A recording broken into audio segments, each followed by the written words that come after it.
সম্মানিত উপস্থিতি, প্রথমে একটা বিষয় আমাদের মাথায় রাখতে হবে। হাসরের ময়দানে 4 রকমের বিচার হবে।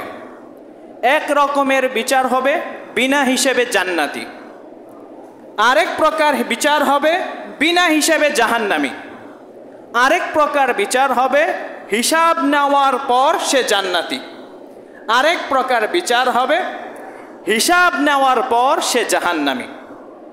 তো প্রথমেই আজকে যে আয়াতটি আমি আলোচনা করেছি, যে যারা সবার প্রথম বিনা হিসাবে জাহান্নামে যাবে তাদের গুনাগুণ আল্লাহ রাব্বুল আলামিন বর্ণনা করছেন।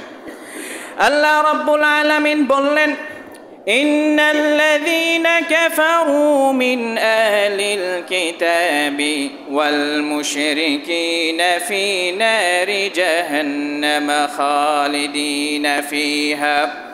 যারা কুফরি করেছে, যারা কাফের হয়েছে, যারা মুরতাদ হয়েছে, যারা নাস্তিক হয়ে গিয়েছে, যেই সমস্ত মূর্তি পূজারীরা আছে তারা সকলেই থাকবে জাহান্নামে খালিদিনা ফিহা, চিরদিন তারা জাহান্নামে থাকবে।